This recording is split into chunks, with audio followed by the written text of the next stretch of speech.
ಹಳೆಯ ಚಿನ್ನದ ಒಡವೆನ ಅಧಿಕ ಬೆಲೆಗೆ ಮಾರಬೇಕೆ? ಅಂದ್ರೆ ಆಟಿಕಾಗೆ ಕಾಲ್ ಮಾಡಿ 8880 ಅಟ್ಟಿಕಾ ಗೋಲ್ಡ್ ಕಂಪನಿ.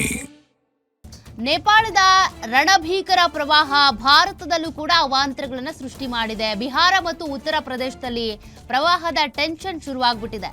ಬಿಹಾರದಲ್ಲಿ ಭಾರಿ ಪ್ರಮಾಣದ ಎಫೆಕ್ಟ್ ನೀಡಲಿರುವಂತಹ ನೇಪಾಳ ಪ್ರವಾಹ, ಕೋಸಿ ನದಿ, ಭಾಗ್ಮತಿ ಮತ್ತು ಗಂಡಕ್ ನದಿಗಳ ಜಲಾನಯನ ಪ್ರದೇಶಗಳಲ್ಲಿ ಈಗ ಆತಂಕ. ಪಕ್ಕದ ನೇಪಾಳದಲ್ಲಿ ಆಗ್ತಾ ಇರುವಂತಹ ಪ್ರವಾಹದಿಂದಾಗಿ ಬಿಹಾರದಲ್ಲೂ ಕೂಡ ಈಗ ಆತಂಕ ಶುರುವಾಗಿದೆ.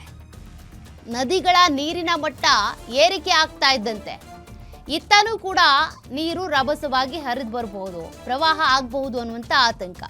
ಈ ಕೋಸಿ ನದಿ, ಬಾಗ್ಮತಿ ಮತ್ತೆ ಗಂಡಕ್ ನದಿಗಳ ಜಲಾನಯನ ಪ್ರದೇಶಗಳಲ್ಲಿ ಈಗ ಜನರಿಗೆ ಆತಂಕ ಶುರುವಾಗಿದೆ.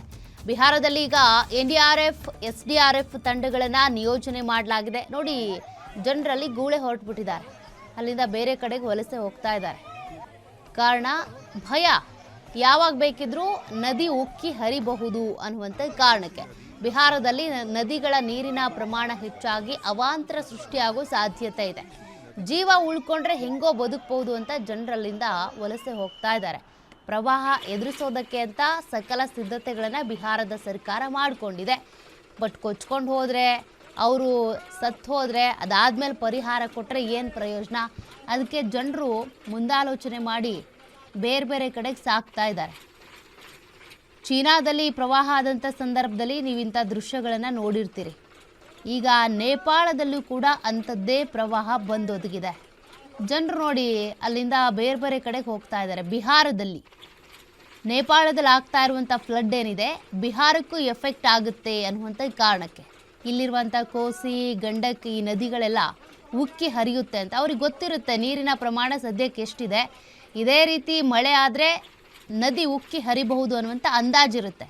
ಹಾಗಾಗಿ ಅವರು ಬದುಕೊಂಡ್ರೆ ಸಾಕು ಅಂತೇಳಿ ಮನೆ ಮಠ ಎಲ್ಲ ಬಿಟ್ಟು ಬೇರೆ ಕಡೆಗೆ ವಲಸೆ ಹೋಗ್ತಾ ಇದ್ದಾರೆ.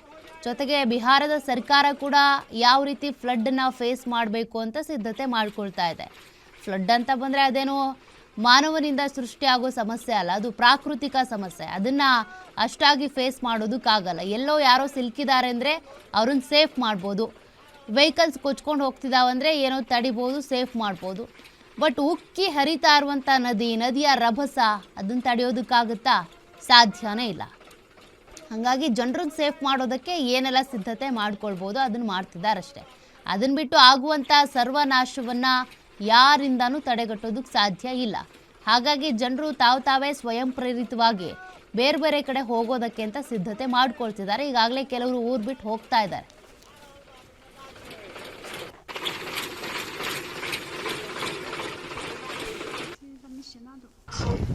आवश्यक सूचना प्राप्त सूचनानुसार नेपाल के त्रिशूल नदी में भूस्खलन हो गया है, जिसके कारण गंडक के किनारे बसे गांव में 2 घंटे के अंदर बाढ़ आने की प्रबल संभावना है।